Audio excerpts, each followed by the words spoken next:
эзэнт гүрний сая 595. Оо за 600 юм байна л та.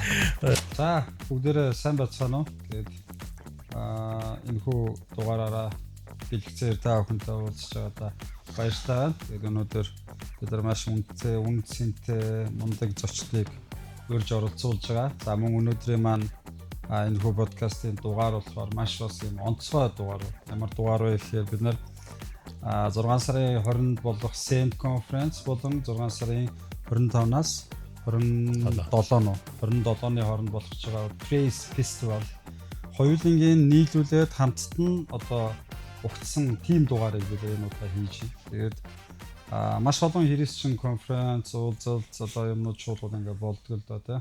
Зунж болдог, өвөлч болдог. Харин энэ удаа энэ хоёр конференц маань маш ойрхон болж байгаа. Тийм учраас бид нэр хамтдаа өөрсдийнхөө арга замаар явъя гэхээс илүүтэй ялангуяа яг өмнөх 7 хоногт нь хамтдаа нийлээд одоо коллаборейт нэгдээд энэ хүү подкастыг хийж байгаадаа бас маш их баяртай байна. Тэгээд өнөөдөр болохоор бид нар ялангуяа энэ саяын дурдсан конференцуудтайгаа холбоотойгоор ер нь магтаал гэж юу юм бэ те? Ер нь яагаад бид нар бурхныг магтаалаар магтан хүндэтгэж алдаршуулах ёстой. За мөн энэ магтаал гэдэг чинь өөрөө нэг төрлийн одоо хөгжмийн одоо урсгал те, хөгжмийн урсгал, хөгжим шүү дээ, амьд хөгжим.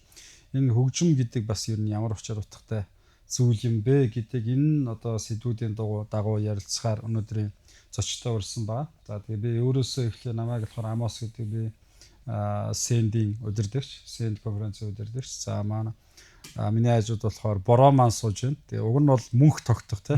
Мөнх тогтох гэдэг. Гэхдээ за яаж яваад ямар нэгэн байдлаар бороо болцсон. Тэгээд бороо маань болохоор та бүхэн маш олон одоо газруудаас харж ирсэн баха.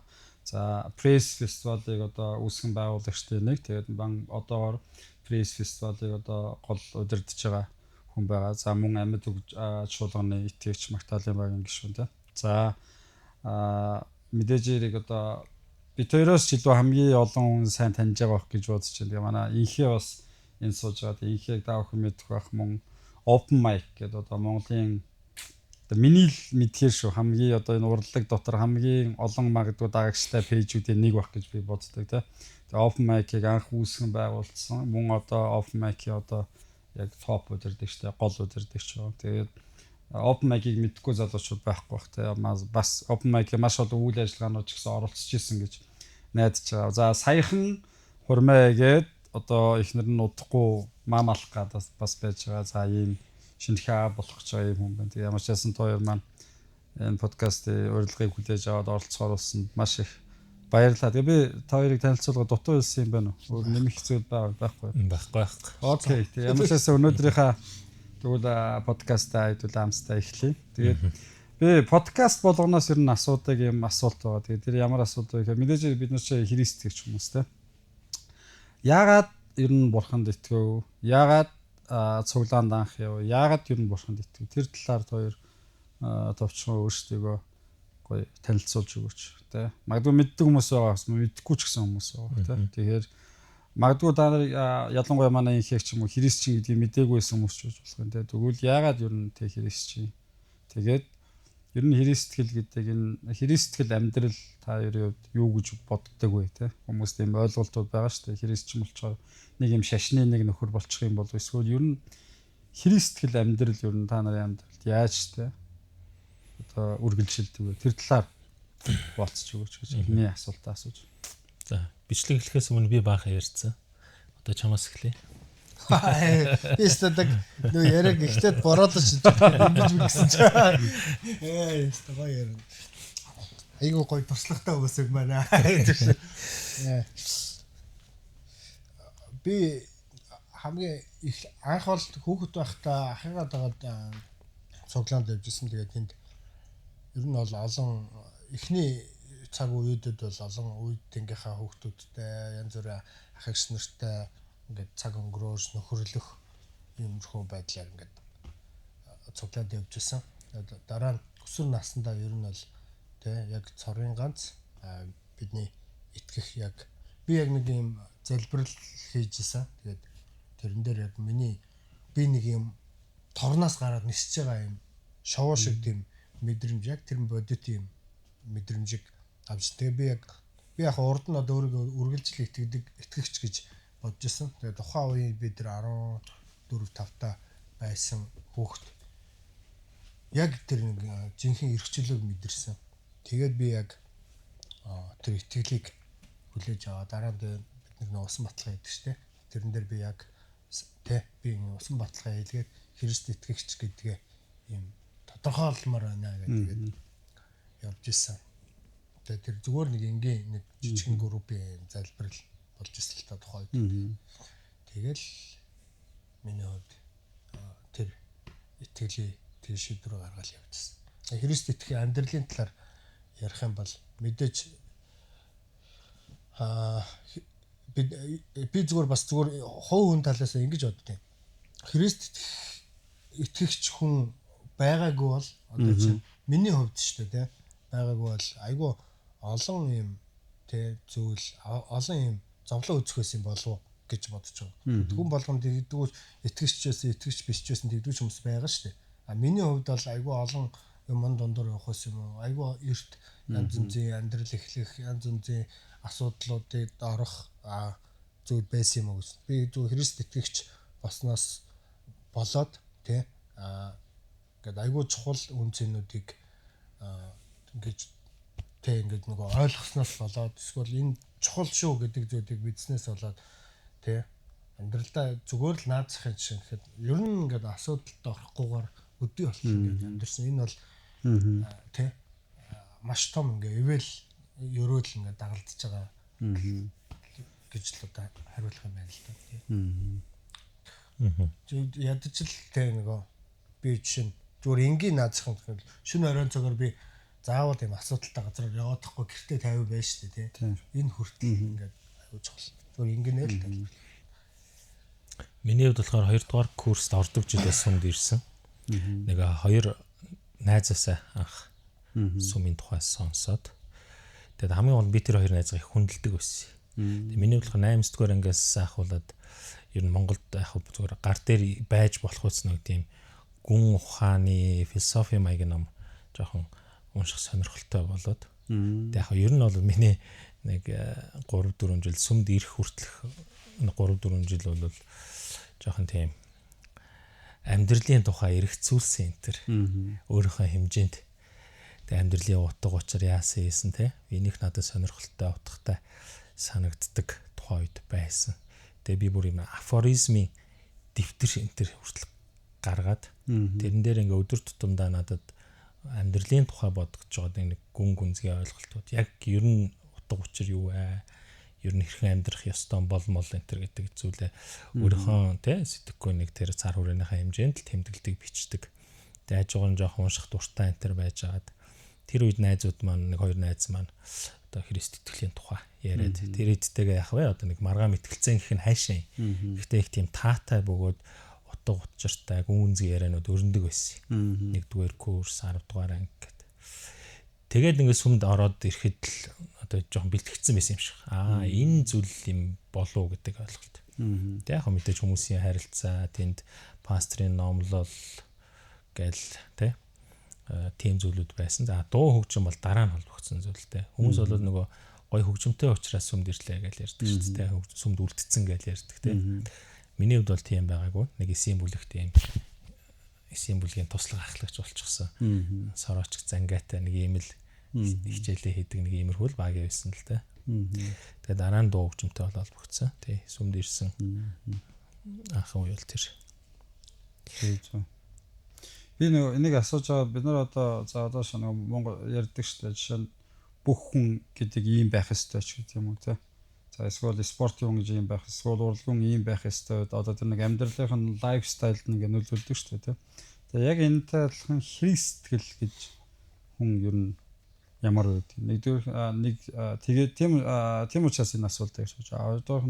Одоо асуумаар байгаа нэг асуулт. За ер нь бид нар өнөөдөр бол маш их одоо энэ Send болон Praise Festival, Conference Festival-уудын тухай амар их ярина, бас магтаалын тухай ярина. Гэхдээ эхний 2 асуултуудаа ялангуяа хувь хүн л тавьсан одоо асуултуудыг илүү бэлдэж байгаа. Тэгээд ер нь та нарын амьдралын хоёрын одоо Христ итгэгч хүний хувьд амьдралдаа барьж явдаг одоо нэг бид нар чи юу ч хийсэн нэг юм жанжин шугам барих ёстой зарчим гэж нэг байдаг шүү дээ. Хүн болгоных л өөр үүдэг те. Зарим хүн бол худлаа ярихгүй ч гэдэг юм одоо янз бүр л байгаа шүү дээ те.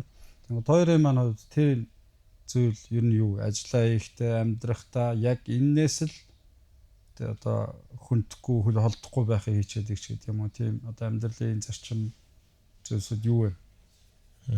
За миний хувьд болохоор хүний амьдрал чинь тэгэл одоо ирэнтэй бараантай. Олон уул даваа нухчааг давах юм байна шүү дээ. Тэгээ итгэлийн хувьд ч тийм. Тэр чинь болчоор ирэнтэй бараангүй болчихгүй юу? Болохгүй юм байна. Болохгүй юм байна. Зүгээр байна. Наад минийх ба. Тэгээ ер нь бол яг үннийг хэлгээд нэлээ гинэн сайлхнаар тэгэж бас үнэхээр бодож исэн амжилууд байгаа шүү. Тий. Одоо хүнтэй суулаа гэхэд юу гэдгийг тэр хүнтэйгээ хэрэлдэж маргалдахгүй байх ч гэдэг юм уу. За ер нь бол асуудлаас ингээд хамгаалагдаад олдчихдаг юм байна гэж. Тэг яг энэ бол мэдээж яг бас байж болох гүн гүнзгий итгэл бах л да. Байж болох бах. Гэхдээ энэ ч өөрөө амьдрал байна. Тий. Миний хувьд болохоор яг л түрүүний одоо юу гэдгийг юм дээ одоо Давидын тулсан амьдралын тухай бид нэр насаараа л уншлаа, сонслоо тий. Тэр хүн дуулаад байгаа юм уу гэдэл ойлголт байна шүү дээ. Давидын дуулал гэдэг ойлголт байна. Гэтэл эн чинь өөрөө зөвхөн Давидын амьдралын цаг хугацаанд бичигдсэн юм биш байгаа даа. 1000 орчим жилийн хугацаанд бичигдсэн байгаа даа. Тэнд тэр бичсэн хүмүүсийн тэр амьдралыг туулж байгаа хүмүүсийн талархал магтаал байна. Бурхныг алдаршуулан хүндэлж байгаа залбирал магтаал байна. Бүр цөхрөл дундаас тий. Одоо дуул 61 бол жишээлбэл тий. Хорвоо дэлхийн хязгаараас би тань руу хашгирч штэ. Та намайг сонсоод өгөөчтэй гэдэг юм цөхрлийн залбирал хүртэл байгаа байхгүй тий. Тэгэхээр яг л ерөөс хүний амьдрал яг л ийм л баг. Тэр энэ дундаас юутай үлдэх вэ гэдэг ойлголтыг л асууж ах шиг ба штэ. Ер нь бол юуг баримталдаг вэ гэж. Тэгэл одоо Христ итгэл гэдэг маань өөрөө Христэд итгэж үлдэхийг л хэлж байгаа юм болов уу гэж бодож байгаа. Тэрнээс биш тий алдах, онох, төгс төгөлдөр амьдрах тухай бол биш юм шиг байгаа миний бодлоор. Дээр нь би болохоор тэгж чаддаггүй учраас тэгж хэлж байгаа юм. Чадахгүй шүү дээ. Айгу хэцүү. Мэдээж чаддаг олон хүмүүс байж болно, байгаа бах. Одоо байдаг гэж боддог ч хүн миний амьдрал бий л дээ. Гэтэ их биш. Миний хувьд бол тэр олон цөхрөл, залбирал, талархал, магтаалыг ийм хослуулсан амьдралыг л туулаа явж байна. Алдаа оноо дундуур л явж байна. Яг би бас яг адилхан л хэлмээр. Одоо яг ингээд нөгөө алдаж ондж байгаа амьдралдаа тий хийсж байгаа буруу гэж бодож байгаа зүйлүүдийг тий зүйлүүд дондор явж байгаа. Яг адилхан. Тэгээд зүгээр Христ итгэл гэдэг нь тэр бүхэнтэйгээ ингээ хамт өнөөдөр ингээ сууж байгаа л асуудал хэлтэй. Тэгэл би мэдээж те баярлж хөрж байгаа, алдаж онж байгаа те. Тэ болохгүй гэж ботсон зүйлүүдтэйгээ орооцолдож байгаа ингээд явсан юмнууд байгаа. Тэ эцэст нь би яг энэ Христ итгэлтэйгээ тэгсэн чамаагүй. Ингээ үлдэж байгаа энэ асуудал. Вау, nice. Би нөгөө пялданж байгаа юм биш үү? Гэхдээ настай бас амар би яг амар хүсчихсэн одоо хүсчихсэн хариулт гэхээс би яг амар бас боддог юм байна. Тэгэхээр гурлаа ингээд энэ дээр бол амар яг тэгэхээр бид нар боддог шүү дээ. Христчин гэхээр нэг амьдрал нэрээгээсээ тэгээ ямар ч асуудалгүй болчих юм шиг. Эсвэл бид нарыг бас христчин хүмүүсийг хүмүүс харахтаа чи та чи христчин чи асуудалгүй. Та нар ч нөгөө яадаг үзд баг өвддөггүй үзд яа имлэгт явах гэж ирсэн гэж хэлэх нь холгүй байдаг шүү дээ. Тэгээд тэнгууд би яг юу гэж бодлоо тэгээ би ч гэсэн яг л бид нар яг л адилхан байхгүй та. Зөндөө олон зүйлд явж байгаад эцэс Христэд энэ дэлхийг үүсгэсэн зорын ганц тэр бурханд итгэж байгаа нь л бид нарыг итгэгч болгоод. Түүнээс биш бид нарт давуу зүйл өгөгдөд биш юм бас сул талч байгаа даа биш юм аль аль нь тэнцвэртэй юм байна гэж байна. Тийм учраас ямар гоё хариулт байна. За тэгээ хэдүүлээ өнөөдөр гол одоо сэдвүүд рүүгээ оръё гэж бодож байна. Тэгээд магтаал гэж юу юм те маш олон. Тэгээд өнөөдрийн дугаар дээр бас praise болон saint хамтдаа бас зарим нэг юм сюрпризүүдийг барина. За жижигхэн юм сюрпризүүдийг байна. Тэгээд тэр маш гоё мэдээнүүдийг дамжуулна. Гэхдээ тэрнээс өмнө нэг юм асуултаар эхлэе гэж бодож байна. Ямар асуулт вэ гэхээр за ер нь яаж яваад тойрч одоо хоёулаа хөгжмөх те манай open mic-ийн ихээ уулзаа ойлгомжтой. За манай бороо болохоор бас түрүүн дурдааг өгөхтэй бас Чингис хаан хамтлагийн хөгжимчин гэж би сонссон тий. Ингээд бодохоор ер нь хөгжмийн хүмүүс яаж яваад хөгжимтэй холбогдов? Яагаад хөгжим одоо хайртай дуртай учраас байгаа шүү дээ тий. Хөгжим гэж юу ер нь та нарын хувьд юу юм? Урлаг хөгжим ялангуяа энэ дуу хуур хөгжимтэй одоо би аль талаас нь би ягаад бол өөрөө хөгжим урлагийн хүн биш л дээ. Тийм учраас яагаад энэнд ийм хайртай байна те. Ер нь энэ хөгжим гэдэг зүйл та нарын хөгжим гэдгийг та юу гэж тодорхойлох вэ ер нь? Хинээс гэж тодорхойлох вэ? За яг надад бол нэг амар тодорхойлцоод байх юм болох. Би зүгээр нөгөө би чинь баскетбол тоглодог гэсэн шүү. Баскетбол. Тийм үү. За. Тий. Тэгээд тоглохдоо яг бороо мэдхгүй би нэг өөрт нь нэг хэлжсэн. Би ингээ бороог гитарын хувьд миний хувьд рол мэдээл гэдэг хэдэн жил ингээ явж исэн. Бороо баскетбол тоглолт юм даа. Чи баскетбол ч шүү дээ. Тэгээд би чинь дарханд тэгээд нөгөө билээ хайрдаг. Тэр бороо гэдэг ийм гитарч юм байдаг л байнга ярина. Тэгээд яаж яхад би нөгөө сайн хөгжим тоглож чадахгүй тэрийг нөгөө сурах гад явах болгондоо тэр нэг байнгын бороогийн нэрээр тэр гэж бороо ангис тоглодог байхгүй. Бороо ангидаг байхгүй ингээд. Бороо гэдэг. Тэгээс үлд нь би зүгээр ингээд ганц нэг магтаалын юм дээр тоглож явахыг харсан. Тэгээд нөө сонссоор хагаад бороогийн нэрийг сонссоор хагаад ерөөсөө юу болцсон. Бороог айгуу сайн мэддэг болсон. Тэгээ ер нь дараа сонсгож айгуу мундаг гитарч байсан. За тэгээд нөгөө ганц нэг хуучны нөгөө юу миний тухай яриа болоо явж энэ гоё дуу хөгжмийн тухай. Тэгээ яг дуу хөгжмөнтэй холбогдох гэсэн санаа л واخгүй. Тэгээд нөгөө Мишель дээр тоглож байсан ай маятайгаа холбогдуулаад тэгээ явж. Тэгээ яг зүгээр миний яг тий шууд катлаад ингээ дуу хөгжмөнтэй холбогдоод ингээ явсан шалтгаан ч одоо сүмдэр л магтаалын багийнхаа ингээл зөндөө юм мэддэг штэ. Ялангуяа манай цуглаан чинь нэг юм юугүй байргуу ингээ төрөөсөл шийдэг бид нэр хүүхд байхаас хойш. Тэгэхээр ингээл нэг машин дотор бүх хөгжмүүдийг ингээ өрөөл нэг газар аваачаал тавиал тэгэл очиод хүмүүс цуглаан эхлэхээс өмнө ингээ хөгжим шалгадаг. Тэгээ ерөөс яг энэ бүр хүүхд байхаас ахвалаад энийг ингээ тогтмол хийсээр хагаад нэг талаасаа энэ нөгөө дууны саундын ажлууд дээр за нөгөө талаас магтаал тайзан дээр гарч байгаа энэ магтаалын дуунууд чи янз бүрийн жанртай дуунууд байгаа. Бид нарыг ингээд янз бүрээр гаргаж тоглосоор байгаа.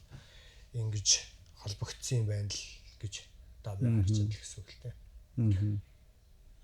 Миний хувьд болохоор тийм айхтар авьяастай хүмүүс биш л дээ.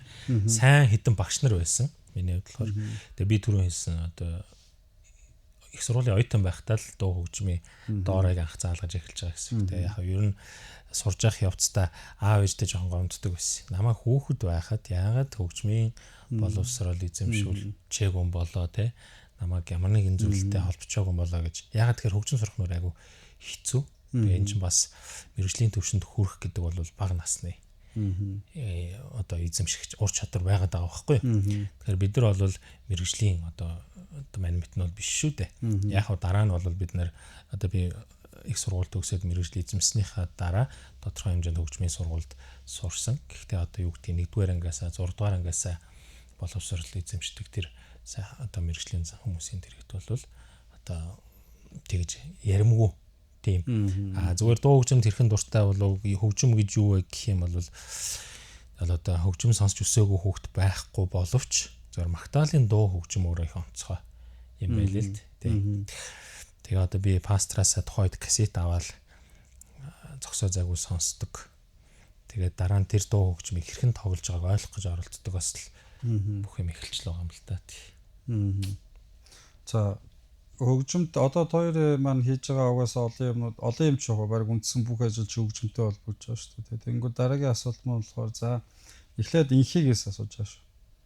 Яагаад open mic гэдэг энэ зүйлийг эхлүүлэх болов? Ер нь open mic гэдэг зүйл хаанаас одоо тий ингээ бий болов? Бас тэгээд open mic-ийг хийснээр одоо Монголын нийгэмд ялангуяа залуучуудад юу хийж өгч байна гэж үзэж. За би одоо шинэ миний харж байгаарах юм бол open mic дээр нэг дууснаас од усум залуучууд ч гэсэн байна шүү дээ. Одоо олонд танигдсан хүмүүс бас байж дээ. Нэг охин би санаад энэ жоох охин багтаа дуулжсэн одоо хөөрхөн дуучин болцсон юм шүү дээ. Тэрний шиг open mic-ийг юу яагаад хийж? Тэр талаас нэгдүгээрх нь. За дараагийнх нь болохоор бороогоос Бороо маань болохоор Praise гэдэг фестивал тий. Энэ маань бас л хөгжмийн тий. Магтаалын боловч бас л хөгжмийн фестивал. За энийг ер нь хаанаас яагаад хийхээр бол санаачлах нь юу байсан? Бас одоо Praise гэдэг энэ фестивалын хийгээд байгаа ер нь ажил яг юу юм? Хүмүүст юу өгөөд байна? Юу болж байгаа гэдэг талаас. За эхлээд Open Mic-аас би эхлэх. Open Mic-аас эхлэх юм. Open Mic-ийг сонсмоо. Тэгээ энэ нөгөө амар сүртэй хүмүүст нийгэмд амар лагим хийгээд байгаа гэж бол би бол нэг бодохгүй. Зүгээр эхэлсэн шалтгаан нь болохоор зүгээр манай одооны цуглааны пастор Золоо гээд ах маань энэ хөгжмийн сургалт хийгээд дууны сургалт бөмбөр гитарын сургалтууд хийгээд тэгээд тэр сургалтын дээр сурсан хүүхдүүд нь найзуудыгаа дуудаад би биэндээ тий сурсан юм зааж өгье. Тайлан маягийн. Тэгээд хүмүүс цуглаад ирсэн чинь олон хүмүүс цугласан сурсан юм үзүүлсэн бусд нь алгадассан гоё байсан. Тэгэл ивент эхэлсэн гэсэн. Тэгээд яг мэдээж нөгөө нэг тодорхой хугацааны цаг хугацаа 2009 оноос хойш ингээ явчихж байгаа учраас удаан хугацаа өнгөрч байгаа. Тэгэхээр их бага хэмжээгээр тэгээд дунд нь сошиал машл өгчөөд хүмүүст хүрээ явчихлаар бас тодорхой хэмжээний хүмүүст хүрсэн. Тиймэрхүү л байгаа гэсэн. Тэгэхээр ер нь эхлэл нь юм гэсэн үг. За тэгэл тэр дунд нь янз бүрийн хүмүүст олон хүмүүст хүрж байгаа юм шалтгаанууд нь орчин үеийн бас технологийн хөгжилтэй бас мэдээж холбоотой. За өнөөдөр тэнгууд Open Mic одоо нийгэмд яаж би бол маш олон сайн нөлөө үзүүлж байгаа гэж боддог байхгүй. Тэгэхээр чи яг одоо өөрөө гардаад хийж байгаа жишээ нь тийм одоо юу гэж өөрөө харддаг. Хүн чинь хийж байгаа юмнасаа кап аз жаргалыг мэдэрч байгаа шүү дээ. Тэнгууд тэнд хийж байгаа зүйлсүүдээс ямар одоо тий хөрөнгө оруулалтыг Монголд бас залуучуудад ер нь үзүүлж гин гэж хардаг. Би түрүү хэлсэн шүү дээ. Амар тийм би нэг ингээд том хөрөнгө оруулалт хийсэн том лагим хийж байгаа шүү гэж бол бодохгүй. Зүгээр манай энэ тайзан дээр нөгөө мэрэгжлийн болон мэрэгжлийн биш хинч байсан нөгөө гараад өөрийгөө илэрхийлэх энэ боломжийг бид бий болгож байна. Энэ дөрөв би хэлжсэн сүм цуглааны хөгжим зүгэл амар олон зөөж байгаа шүү дээ тэр чинь. 7 хоног болгон зөөн. 7 хоног заримдаа 2 газрын хөгжим өгсөн. Энэ бол бидний хувьд нөгөө юм маш easy болцсон. Асуудал болцсон зүйл. Тэгээ дэрийг ямар хөгжим байвал хурдан өгсөрөх уу те юугаар яаж дуургуул гоё дуурах уу. Эсвэл рүүгээ бүр ямар бичлэгээ яаж хийвэл хүнд гоё харагдах уу. Энэ ингээд 7 дахин давтагцаар байгаа. Ингээд бий болоод ирсэн юм. Тэрнээс би нэг амарлаг мэдрэмжтэй болохоор ингээ хийчихэл гоё явахгүй гэж яасан ч малга. Тэгэхээр ерөөсөө иймэрхүү нэг байдлын олон давтамжтай хийсэн нэс болол ингэж байгаа. Тэгээд яхаа мэдээж зарим бичлэгүүд олон хүмүүст юм гоё баяр баясгал өгч байгаа. Зарим хүмүүсийг олонд ингээ таниулж байгаа тиймэрхүү тохиолдол ч гэсэн нэлээдгүй гарсан. Тэгээд тэр нь тэг хүмүүст айгүй гоё байсан. Давхар тэрнээсээ болж бид нэр бас бидний хуудас Facebook хуудсыг ч юм олон хүмүүс дагаал явж байгаа. Тийм л. Дагагч гэсээс одоо Open Mic-ийн пэйжийг ер нь хандлт хамгийн өндөр үзсэн үзэлч юм уу? Ер нь хэд вэ?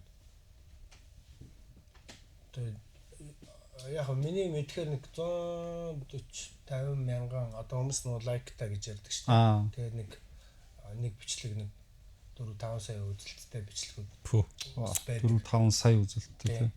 Гэхдээ нэг бичлэгийн тухай ярьж байна тийм. Нэг бичлэг. Одоо сая энэ хавар бол биднэрт бас санаандгүй тохиолдолд ингээ гадаа хөөдөнд ивент хийжсэн. Тэгээ нэг айгуу мундаг хөө ирж дууссан. Үнэхээр авьяастай. Тэгээ өнөөдөрхөн би бичлэгийн түрүүхэн зүгээр санаандгүй гүйдэгчсэн гараад ирсэн. 129 мянган явта. 4 сая хэдэн 100 үзэлттэй ингээ байж. Саяын хавар хийсэн. Тийм саяын хавар байсан. Тэгэхээр бүх ивентүүд монголчууд тэр яриа үзэж шүү дээ тий. Сонирхолтой бол одоо Сэндиг 2000 биш ээ Сэндиг нуушлаараа Open Mic 2009 оноос хойш хийсэн юм ба шүү дээ тий. Нийт үзэлтийн тоомоо гэж байх уу?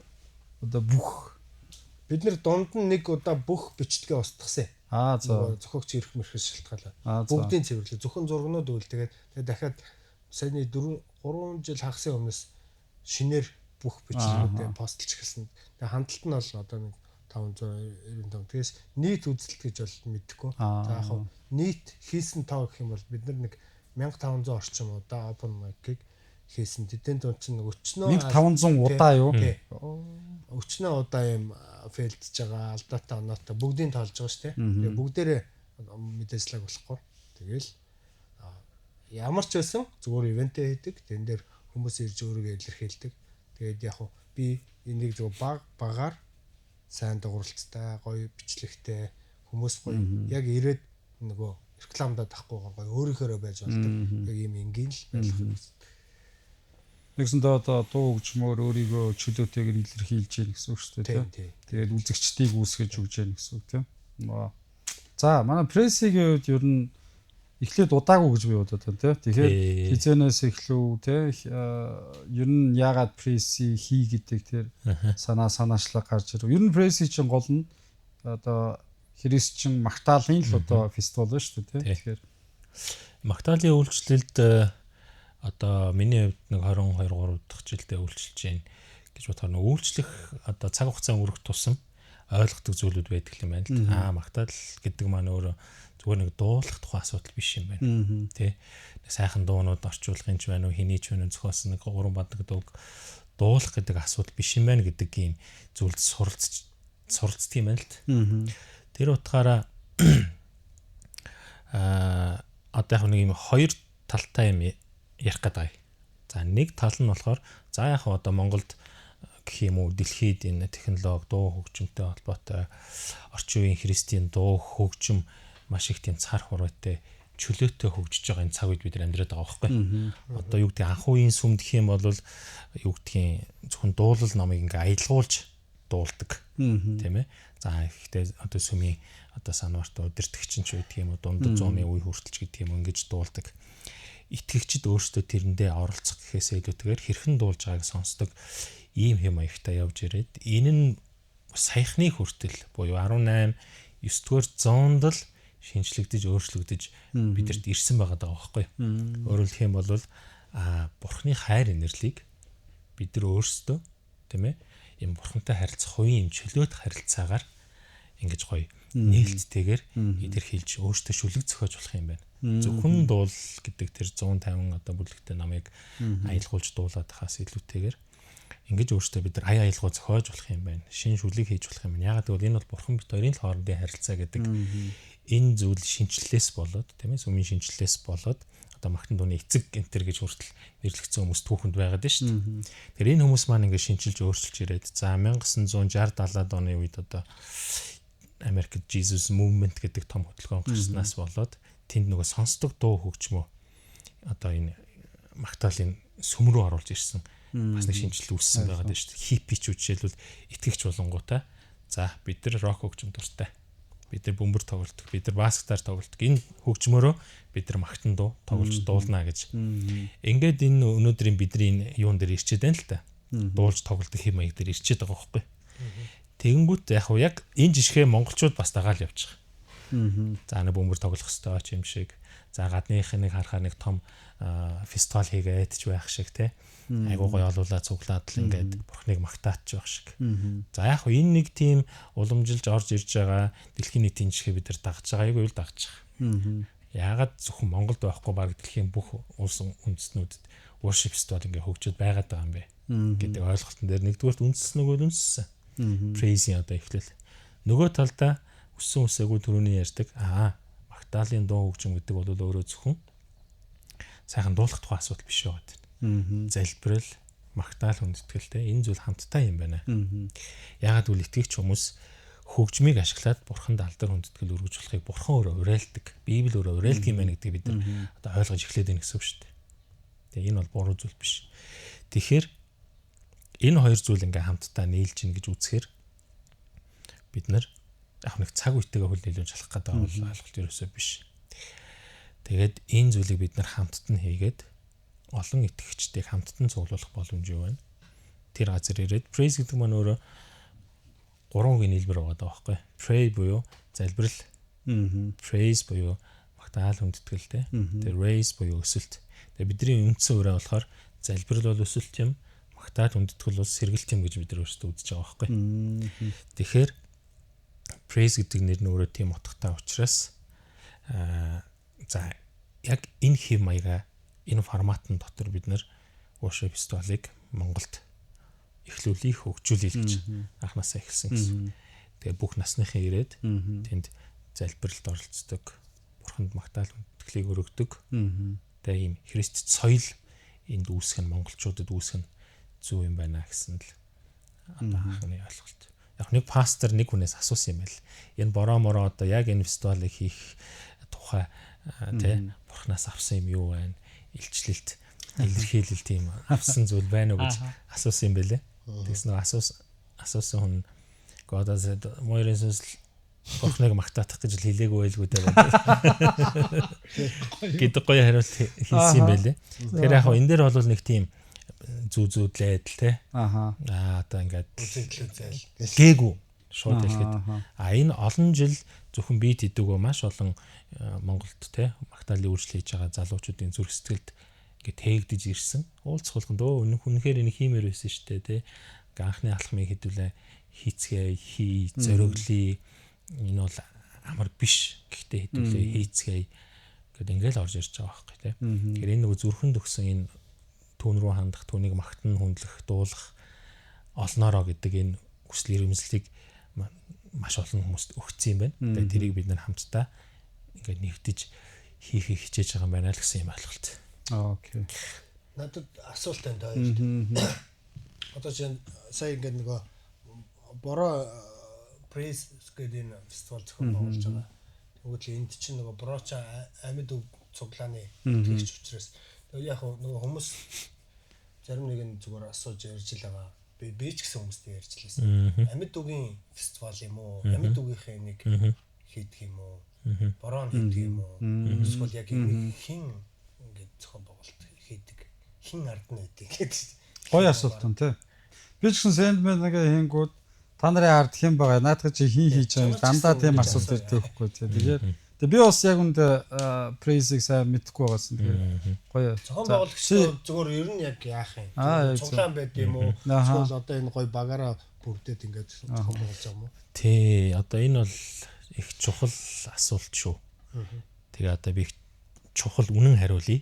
Чухал асуултанд. Тэгээ амьд үг цуглаан одоо praise art байна уу? Эсвэл юу гэдгийг зохион байгуулдаггүй гэвэл үгүй л гэж хариулна. Би өөр амьд үг чуулганы эсвэл одоо манай магтаалын багийн гишүүдийн санаачлага дотор оролцсон өөрөө амьд үг чуулганыг энийг хийх ёстой гэдэг юм үүрэг хариуцлага оноож байгаа асуудал ерөөсөө биш гэж би хувьдаа бодож байгаа. Яг тэгэхээр Монголд ч юм уу заа магадгүй дэлхийд мэдгүй ингээд нэг фестивал хийгээл яваад идэг сүм гэж юу байдаг юм уу? Байхгүй бах. За ялангуяа Монголд санхүүгийн болоод зохион байгуулалт хүний нөөцтэй энэ бүх зүйл дээр одоо фестивал гэдэг зүйлийг дангаараа хийх сонирхолтой эсвэл чадамжтай сүм гэж байдаг юм уу? Хэцүү байхгүй. Тэгэхээр энэ пастор удирдлагууд маань жишээлбэл өөр өөрсдийн дуудлагатай байна. Сүмээтэй өсгөө хөгжүүлэх, хүмүүсээ хончлох, хариулах ийм үндсэн ажил дээр нь одоо юу гэдгийг нэг том фестивал наагдаж ирээл. Тэгэл тэрийг нь одоо тэгэл хийгээд байдаг гэж байхгүй боломжгүй гэж би шууд хэлнэ. Энэ бол олон сүм чуулгануудын ялангуяа магтаалын үйлчлэлүүдийн зөвхөн хамтрал. За магадгүй хин нэгэн санаачлаг гаргах хэрэгтэй, магадгүй жаахан ачаа үрэх хэрэгтэй байсан бол тэр нь манай сүмээс анханасаа гарсан байж болно. Гэхдээ одоо зохион байгуулалтын баг дотор маш олон чуулганы залуучууд байна. Христийн нөхрөлийнхэн байна, логос чуулганыхан байна, амьд үгийнхэн ч байна гэдэг юм уу. Тэгээд ингээл зөндөө олон чуулганых. Тэгэхээр энэ дээр ийм нэг талыг барьсан өрөөсгөл ойлголтыг монголчууд битээ аваасаа гэж үнэхээр бодож байгаа. Шаардлагагүй байхгүй юу? Тэгээ шаардлагагүй байхгүй. Хамтаа сайхан оролцоол нийлээл нэгдэл. Бидэрт одоо дутуу гучуу хүн хүчний ур чадрын зөндөө олон асуудал байна. Нэг ингээ болоод байгаа юм бол байхгүй шүү дээ. Ийм чаддаг, тийм бизнес эрхэлдэг, тэгээд дуулцдаг, хөгжимчдэг маш олон хүмүүс хэрэгтэй л байгаа байхгүй юу?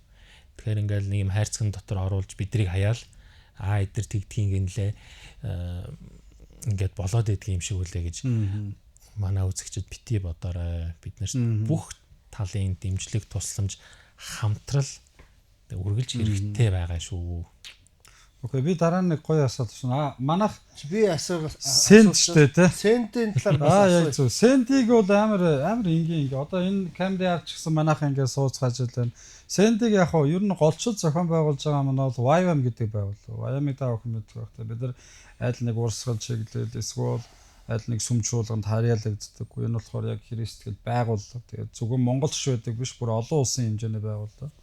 Дэлхийн магадгүй Христтгэлд хамгийн том байгууллага баг. Яагаад гэвэл дэлхийн бүх улсад одоо салбар байсан байдаг гэсэн утгаараа. Тэгээд энэ тийм болохоор яг энийг мэдээж яриг гол зохион байгуулж байгаа бол YWAM Монгол буюу бид нар одоо ийм хэсэг бүлэг нөхдүүд байдаг. За бид нар хийж мэдээж яриг гэхдээ зөвхөн YWAM зохион байгуулна гэхээр бид нар бүх юмыг ингээл удирдаад хийдэг юм биш. Энэ дотор ч яг л одоо пресс бас төстэй зүйлүүд байна. Яагаад гэхээр бүгд байж ижил бүх төрлийн гоё юм гарч байна. Бид нар сендтэй одоо хамгийн гоё конференцийг л гоё байх гэж хичээж байгаа. Бид нар одоо ингээд яхаар магтаалж юм эсвэл хүмүүсээс асууж байгаа сенд гэж юу ямар юм бэ гэж ингээд асуудаг. Би амар энгийн ойлголтоор бол гоё л байхыг гэж байна. Магтаалнч гоё, номлолнч гоё, хийж байгаа газарнч гоё, оролцож байгаа залуучууднч гоё, уур амьсгалнч гоё, тэнд дип хард хүнд юм байхгүй. Маш энгийн тэгээд маш гоё байгаасаа л гэж. Өнгөд энэ гоё орчныг бүрдүүлэхийн тулд бид нар маш олон гоё хүмүүс хэрэгтэй. Тэр гоё хүмүүс чинь бүгд YWAM-д байхгүй шүү дээ. Тийм учраас бид нар олон сүмжуулгануудаас, олон өөр байгууллагуудаас, олон өөр газруудаас ингээд урьж байгаа. Тэгээд сендийн тайзан дээр ч гэсэн тайзыг нь харахад л ойлгомжтой бол. Сендийн тайзан дээр зөвхөн YWAM-чууд юм уу байгаа биш үү? Сендийн тайзан дээр бүх бараг ихэнх байгууллага, ихэнх чуулганы одоо урсгалуудын бараг төлөөлөл гэж хэлж болох үс хүмүүс ингээд сендийн тайзан дээр гарч урж байгаа. Тэгэхээр мэдээж яриг санаачилж одоо би бол тэгж бодоод байна. Санаачилж байгаа нь бол YWAM. Яг гардаж хийж байгаа нь бол одоо маш олон талын хүмүүс нийлж хийж байгаа.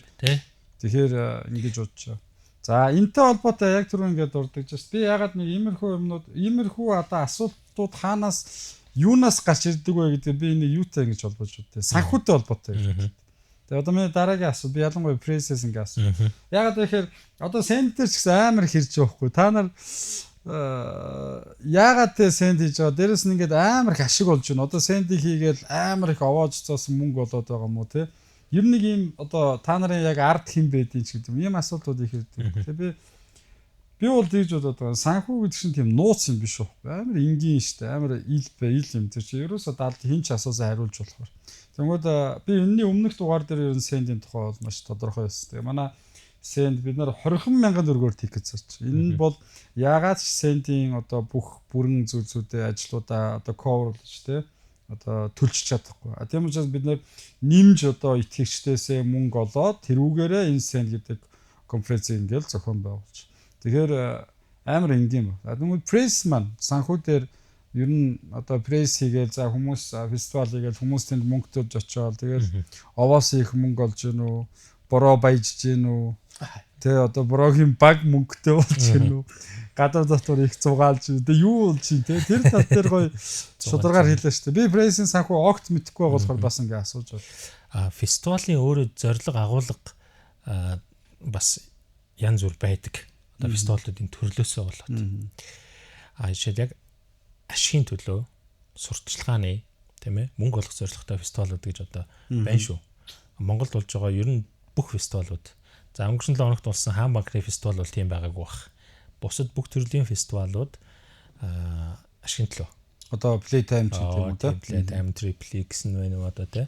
Болдог тий хуур байна уу те.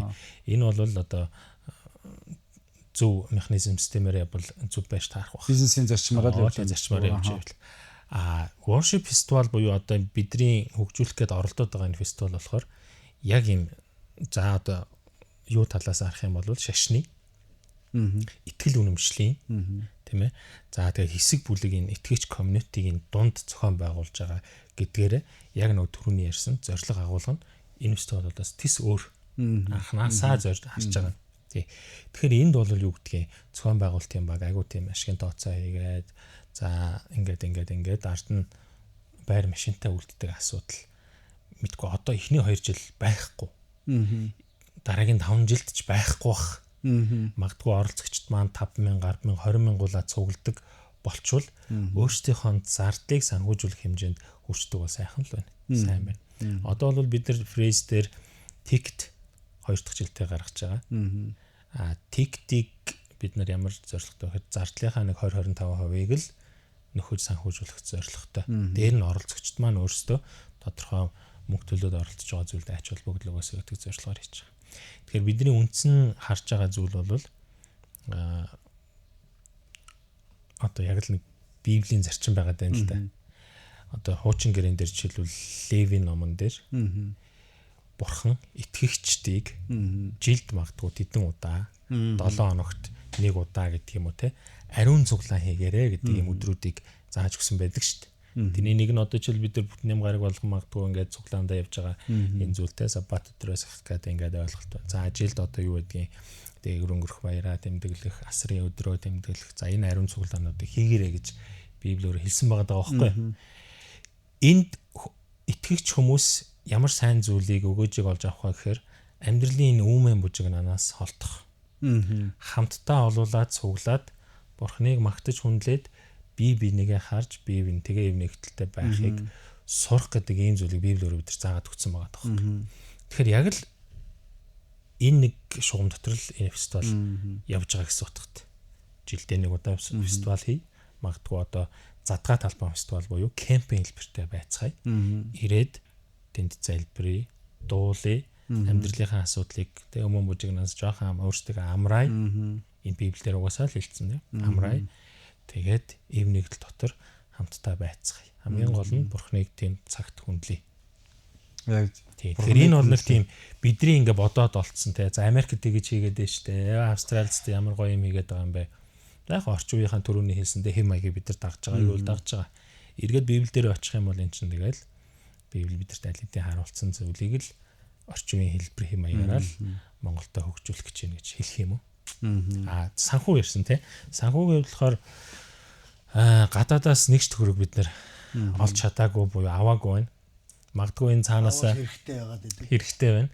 За мэдгүй одоо Монгол Магдалины дуу хөгжмийн наадам учраас монголчууд өөрсдөө энийг ойлгох, дэмжих гэдэг зүйлийг Бурхан хэлэх гэж байгаа боловч хэрсүүлдэ бодох шиг. Тэ?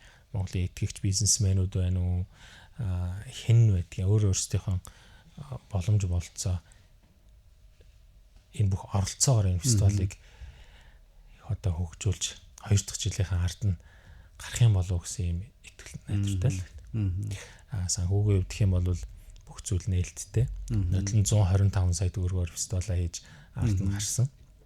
Энэ жил бол 340 сая төгрөг бид нар төсөөлсөн одоо түүндээ хүрх гээл одоо манайхан хөрхий чармаагаал залбирал 340 гэдэг чинь тиктэй танах хэдээр зарч. Тикет болохоор нэг хүний 119 мянган төгрөг. 119 мянган төгрөг. Окей. Гэхдээ яг амар хямдрал байгаа л үүдээ тий. Тий, яг 119 гэдэг нь өөрөө 3 өдрийн фестивал оролцох эрх гэсэн утгатай. Бидний 3 өдрийн туршид бэлдсэн хөтөлбөрийг үзэж харж дунд нь оролцох эрх гэсэн утгатай.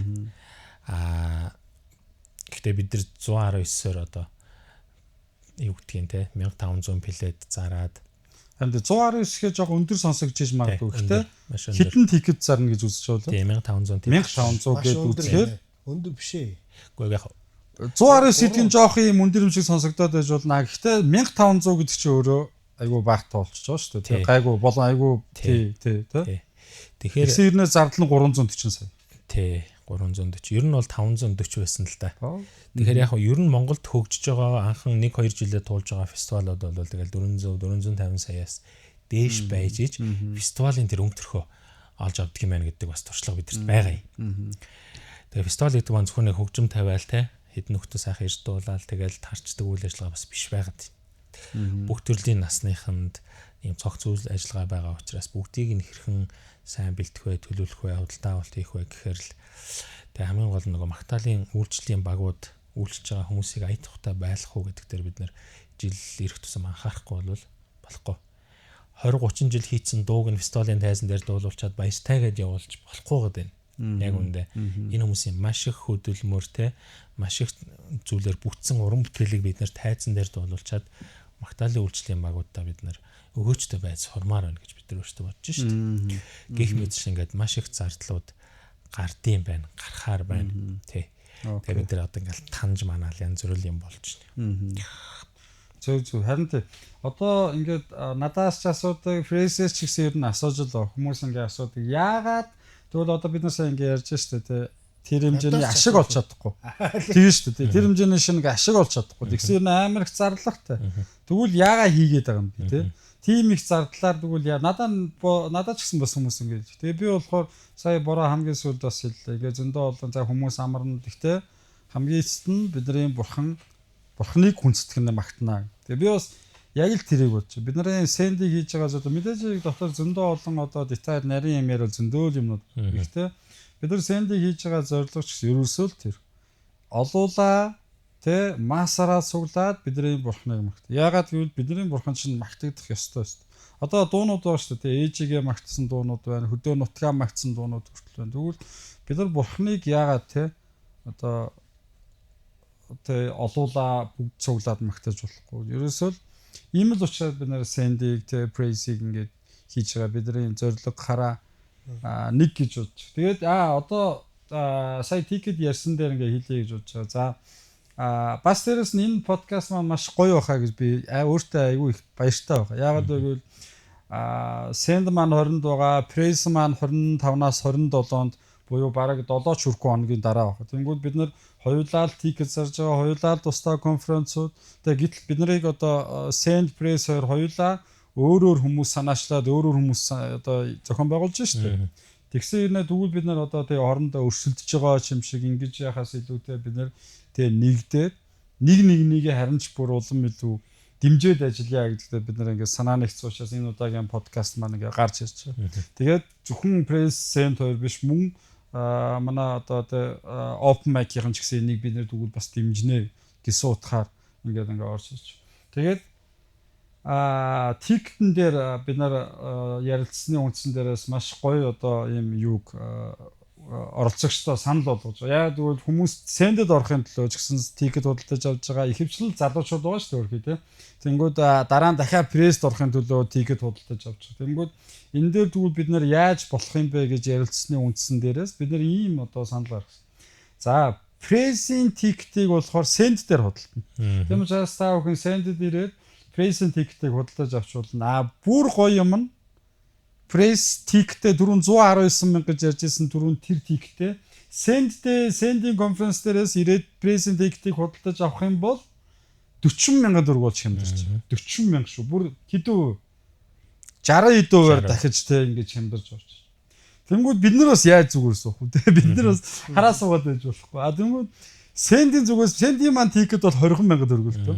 Тэнгүүд бид нар ямар 7 мянга болголтой байна шүү те. Гэхдээ юу гэж ярьж байгаа вэ гэхээр окей. Прессийн тикетийг худалдаж авсан хүн байвал прессийн тикетийг вебсайтаараа зарж байгаа. За цаасаар ч гэсэн зарж байгаа шүү дээ. Ямар нэгэн байдлаар би прессийн тикетийг худалдаж авсан гэдгээ нотлоод сендийн тикетийг 10,000 төгрөгөөр авч болно.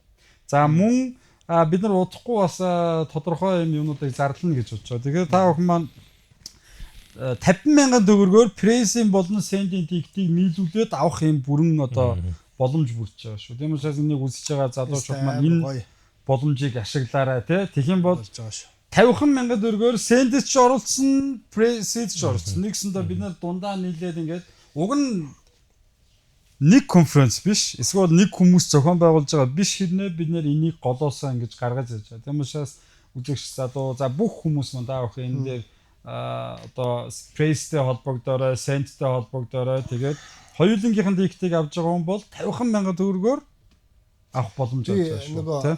Бараг нөгөө энийг сонсчоод энэнийг гэрч болох гэж ирж сууж байгаа байхгүй. Одоо энэ хоёр гоё зохион байгуулж байгаа залуучууд маань тий ойрхон юм арга хэмжээ олж байгаа. Гэхдээ нөгөө залуучууд амаасаа хэлдгээр залуучууд аягүй олон байна. Пресс дээр болохоор бүх итгэгчдийн хүрээнд насны хамаарлын хүрээнд байгаа. Тэгэнгүүт сенд дээр очиод прессийн таксыг 60% хөнгөлөлтөө буюу 40,000 төгрөгөөр за тэгээд сендийнхаа такстай нийлээд 50,000 төгрөгөөр авах болно. Тэгээ би нөгөө олон ийм хөгжмийн фестивалуудыг харж байна л та. Эсвэл том тоглолтуудыг. Тэгээ би биэндээ хоорондоо би нэгэ дэмжээд юм коллаборашн хийж байгаа мэдээж хэцүү. Гэхдээ энэ дээр зүгээр надад айгүй гоё санагдсан зүйл нь тэгээ та хоёртай гоё ингээд баярлаа гэж итгэж залуучдынхаа өмнөөс хэлэх гоё юм. Бид нөгөө тусдаа өөр хүмүүс бие биенийхээ талаар сайн мэдэхгүй ч болно. Гэхдээ бид нэг нэрэн дээр нэгдэж чадж байгаа. Энэ бол Христ итгэлт хүмүүсийн хувьд тэгээ маш гоё юм ив нэгдлийг айгуу гоё зүйлийг харуулж байгаа юм байгаа. Тэгэхээр та хоёртойгоо ямар ч ийм гоё зүйлийг бас хийж байгаа. Баяр хүргэе гэж хэлмээр байна. Тикетний үнэтэй холбоотой гэхээр яг магтаалын үйлчлэлөөр айгуу зардал өндөртэй үйлчлэл байгаад байна. Тэгээ үсээгөө хөгжим техник, саунд систем те. Магадгүй бид нар дундад 100-ны үед одоо те хахир хатуу тэр цаг үед амьдарч ирсэн бол одоо юу гэдгийг тийм онолж одоо байсан байгаа юм байл шүү дээ. Библи бол өөрөө хөгжмөөр тийм ээ хөгжмийн зэмсгүүдээр ятгаар одоо лимбер ингээд бурхныг магтах тухай ятгсан уриалсан байдаг гэж ярьлаа шүү дээ. Гэтэл түүний хүртэл бурхнаас өгсөн хамгийн төгс зэмсэг бол хүний дуу хоолой юм аа. Хөгжим хэрэггүй, шаардлагагүй. Зөвхөн дуугаар л бурхныг магтаж болно гэдэг ийм хүртэл ойлголт байсан байна л да одоо. Гэтэл бид нар чи хамгийн сайхан цаг үед амьдарч байна шүү дээ. Хөгжмөө тавиад дуулна Библийн дагуу тий. Тэр хэрээрээ олон хүний цуглаж байгаа газар бид нар их хэмжээний хөгжим тавих хэрэгтэй болж байна. Тай засах хэрэгтэй болж байна. Одоо юу гэдгийг сайн хөгжмийн зэмсгүү тавих хэрэгтэй болж байна. За тэгэл зардал гэдэг зүйл. Одоо энийг яг ингээд нэг юм энэ алхмуудыг хийж үтсэн, юм хийж үзэж байгаа, үдсэн хүмүүс л жоохон гадарлах гэдэг байгаа байхгүй. Маш олон хүмүүс бас асууж ирсэн, баасруулж асууж ирсэн. Ер нь бид нар ингээд юмхнаар юмыгаа сурцсан шүү. Наа чи мал шаардлагагүй их зардлууд шүү гэж хэлж байгаа хүнтэй би таарч ирсэн. Тиктиг нодлонгийн 70,000 төгрөгийн тиктиг яаж хүн орох юм бэ? Ямар аимшигтай өндөр үнвэ гэж хэлж байсан гэдэг ч юм уу те. Гэтэл энэ өөрөө бидрийг цалинжуулахын төлөө биш байгаа гэдгийг л ойлгосоо гэж үнэхээр хүсэж байгаа. Энэ зүйлийг та нарт зориулах гэж байгаа юм аа. Нэгдүгürt. Тэгээд дээр нь хамгийн сайнаар бид нар бас тэ бурхныг магтан хүндлэх юу вэ гэдгийг бид нар хийж үзмээр байна шүү дээ. Яагаад Монголын итгэгчд гэхээр л Монголынхаа урлаг соёлын стандартаас ааш хоцорсон, Азийнхаа төвшнөөс ч хоцорсон, за бүр дэлхийгээсээ хоцорсон байх хэрэгтэй юм бэ гэдэг ойлголт биш үү. Миний хувьд болохоор одоо Монголын урлагийн салбар тодорхой хугацаанд одоо байгаа залуучуудын бас нэг л дээ. Тэгээд үнэхээр Монголд үнэхээр хөгжсөн шүү дээ. Юм өөр болцсон. Тэгээд дуугч манай одоо ихээ маш сайн мэдж байгаа. Бид нар л үлдчихэд шүү үндэ. Эзүү. Тий, бид нар л үлдчихэд. Манай гэр юуны оролцоод өгөхгүй, төв стадионы оролцоод өгөхгүй, төв стадион. Тэгээд одоо яа чи стадион ч 7 хоног болгон 7 хоног заримдаа бүр 2 удаач бол бүр амар юм юурж. Дээрээс нь залуучууд ямар ихтэй тэр тоглолтуудыг үзэж байна. Тэгээ би энийг үзэж байгаа залуу өгөхгүй бүх насныхны уриалмаар та бүхэн сенд дээр очиороо мөн престэй ч гэсэн оролцоороо. Тэгээ бидний хийгээд байгаа зүйл бид нар ямар нэгэн тоглолтууд шиг мөнгө олох, ашиг олох гэж хийгээгүй те. Бидний эцсийн зорилго яг түрүү яригдсан бурхныг л магтах гэдэг. Тэхийн тулд бид нар маш их цаг, хөдөлмөр, олон юм ингээд зарцуулж байгаа. Бас тийм учраас бид нарт хоорондоо өрсөлдөх шаардлага байхгүй. Заримуд хүн лимчний тийм адын бодол төрнө шүү дээ. Би ч гэсэн тикет зарах, өөрийнхөө сендийн тикетийг зарчих сонирхол гарна. Тийм учраас за прессийн өмнө ч байгаа юм чи эсвэл пресс ч гэсэн өөрөө арай олон тикетээр зарах ч юм уу мэдээ амбиц байж болно. Гэхдээ бидний хийгээд байгаа энэ ажлын чи эцсийн зорилго нь бид нар ашиг олоход юм уу эсвэл нэг хүмүүсийг гоё цаг өнгөрүүлэхээс илүүтэй бурхныг магтах. Тийм учраас бид нар энэ подкастыг ч гэсэн ингээд хамтраа нэгдээд хийж байгаа. Тэгээ бас сенд ч гэсэн прессийг дэмжээд гэдэг нь мэдээж санхүүгээр биш шүү. Бид нар өөрсдийнхөө тий боломжуудаараа ингээд дэмжиж байгаа. Мөн пресс ч гэсэн бид нарыг өөрсдийнхөө хэмжээгээр дэмжиж ажиллаж байгаа. Тийм учраас залуучуудтай хэлмээр байгаа. Тэгээ хүмүүс 7 одоо тэр стадионд болдог тоглолтуудын чинь дандаа 100 хэдэн мянга давцсан тоглолтууд байна шүү дээ. Үнэндээ амар үнэтэй юм л шүү дээ. Тийм юмд хүмүүс ингээд мөнгөө зарцуулж байгаа шиг та бид нар бурхныг магтахад ч гэсэн өөрсдийнхөө мөнгө санхүүг тий өөрсдөөсөө гарах зүйлүүдэд зориулаасаа гэж хэлж байгаа. Мөн тэр хэмжээнд бас прессинг зохион байгуулалт, сендийн зохион байгуулалт маш өндөр хэмжээнд явагдана гэж үзэж байна. Тийм учраас та бүхэн билет аваарай гэж чинь. Тэгээд үргэлжлүүлээд яг энэтэй холбоотой асуу. За пресс дээр маань ирж байгаа одоо зочин, дуучид, хөгжимчид магтаад тэр италууд дээр юм. Би дараа нь сендийн талаар хуваалцъя гэж бодож байна. Бидний хувьд болохоор Монгол магтаалын дуу хөгжмийг 3 хоног явж байгаа тийм 3 хоногийн хугацаанд чинь зөндөө олон артист уран бүтээлч байгаа баг тий. Тэрнээс гоё дурдвал тий. Тий. Бидний барьж байгаа үндсэн зарчим болохоор Монгол магтаалын дуу хөгжмөө түгэх гэдэг зарчим чиг шуумаа ингээд бариад 2 дахь жил рүү орж байгаа юм. Тэгэхээр хэн тэрийг хийх вөхөр монголчууд өөрсдөө хийж таарах гэдэг шүү дээ. Монголын магтаалын багууд, магтаалын хамтлагууд, магтаалын үйлчлүүд. Тэгэхээр нодлон болвол бас 100% магтаалын монголчууд маань байсан.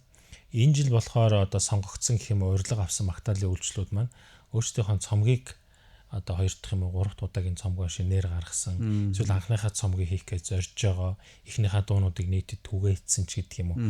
Ийм сүм чуулгануудаа бид нараа одоо харж агаад ярилцж агаад урилга өгсөн гэсэн утгатай. Сингапур, Солонгосоос магтаалын үйлчлэлийн бас маш сайн үйлчлэлийн багууд ирж байгаа. Тэгээ нөгөө монголчууд дангаараа хийнэ гэсэн яасан бэ гэдэг асуултыг хэрвээ асуух гэж байгаа бол бас энэ дээр би залруулга хийнэ гэсэн үг. Бидний магадгүй урд яваа гэж хэлж болох үстэй. Хүмүүс арай төрүүлж байгаа тий.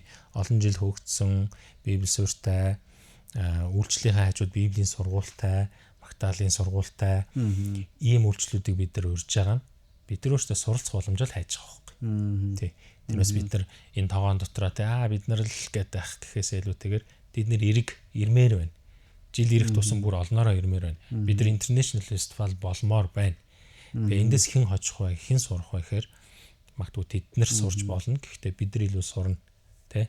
Монголын магтаалын үйлчлэлд бидний дараагийн үе бид нар өөртөө суралцах байхгүй юу?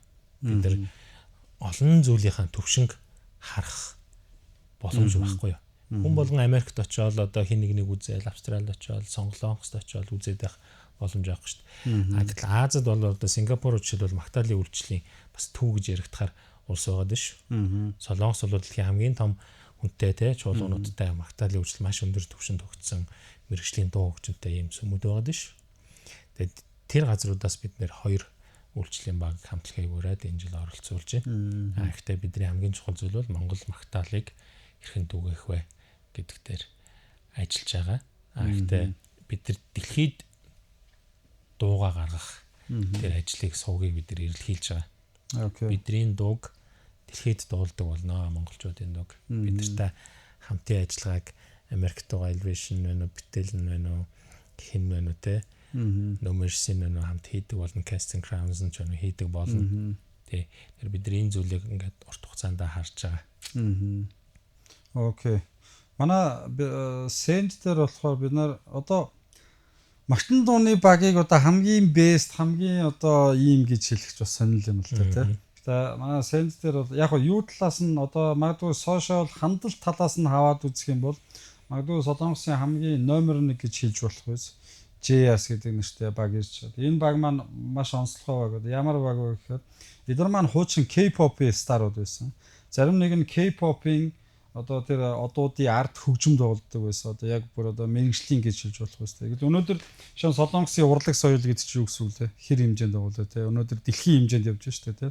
Тэнгүүд яг тэр Солонгосын хамгийн топ урлаг соёлын хэмжээнд байсан хамтлаг байхгүй. Тэгээд одоо болохоор нэгдэж нийлээд JS буюу Jesus with us гэдэг нэртэй магтан дууны баг үүсгэсэн. Одоо Солонгост бол хамгийн одоо их өндөр үзэлттэй хандлттай. Солонгост амар өндөр үнээр хэдэн мянган вон ч үлээ тоглолтоо одоо Солонгостой хийдэг юм баг байхгүй. Энэ баг маань Монголд биднэрт одоо бид нар дээр ирж байгаа. Бид нар энэ багт ямар ч одоо мөнгө төгрөг төлөхгүйгээр энэ баг маань харин өөртөөсөө цаг заваа зарцуулаад ирж байгаа, ирэхээр болж байгаа. Тэгэхээр Сэнди маань тайзан дээр энэ баг Монгол залуучуудын маань магтаалд удирдах байна. Мэдээж эрэг Монгол магтаалын багууд маань байгаа. Тэгээд 2 Монгол магтаалын баг байгаа. Нэг нь Улаанбаатар Баямын магтан дууны баг үйлчилж байгаа. Нөгөөх нь New Way гэдэг нэртэй бас Монгол магтан дууны баг ингэж удирдах үйлчлэхээр болж. За тэгээд Сенз дээр маань магтаал гэдгээс мэдээж эрэг Христчэн конференц магтаал номер 1 байгаа. Гэхдээ энэс сунгаад дэлхийн хамгийн алдартай одоо магадгүй топ 10 номлогч гэж хэлж болдог. Тэр номлогчтой нэг буюу Франсис Чан гэдэг дэлхийд одоо маш алдартай тим номлогч ус сенс дээр ирж оролцож байгаа. Тийм учраас тэ одоо шийдвэрээ гаргах гэж байгаа эргэлзэж байгаа хүмүүсээ үл таавхан ирээрээ маш гайхамшигтай цагууд байх болно гэж урьж байна. За тэгээ бидний ерөнхийдөө подкаст манай дуусах бол дөгч чинь. Тэгээ би хэрэг хоёроос асуугаагүй зүйлүүд та ярмаар байсан зүйл байвал яриасаа гэж хэлж цаг өгмөр. Түрүүний нөгөө та хоёроо хариулсан одоо ч Saint Press 2 дээр олон гоё магтаалын багууд за тэгээд ардталт нь ямар баг ажиллаж байгаа гэж асуултанд хариуллаа шүү дээ. Open mic-ийн талаар ч хүмүүс цэвэр асуудаг. Тэгэхээр манайх зүгээр яг нөгөө бий л байгаа гэдэг шиг. Тэгээд дээрэс нь яг сүүлийн саяны нөгөө энэ гоё 2 том фестивал энэ конференцууд дээр ирж байгаа хамтлагууд ингээд байдаг гэдэг шиг open mic-ийн хувьд ч гэсэн тайзан дээр та өөрөө л гарна. Тийм. Тэгэхээр яг ийм өөр гэсэн юм онцлогтой үйл ажиллагаа ажлууд хийж байгаа ийм хүмүүс байна гэсэн яг товчхон хариулахад надад зүгээр бас тэрийг хэлээд гоё юм шиг санагдаа. Тий. Одоо Press-ийн эхний жил буюу нодлон Тисийн гол шин дууны магтан дууны төсөл маань бидтэй хамтарсан шүү дээ. Манай манлагийн хийдэг те. Манлаа маань болохоор одоо дараа одоо тэр Тисийн голоос бий болсон шин дуунуудаараа цомог тоглолтоо их гэж бэлтгэл ажилдаа орцсон явж байгаа учраас энэ жил Press дээр одоо хамтарч амжаагүй. Гингүүт Open Mic Mongolia буюу одоо 560 мянган дагагчтай аврах том эзэнт гүрний сая 595 за 600 юм байна л та. За баг хэлсэн байна.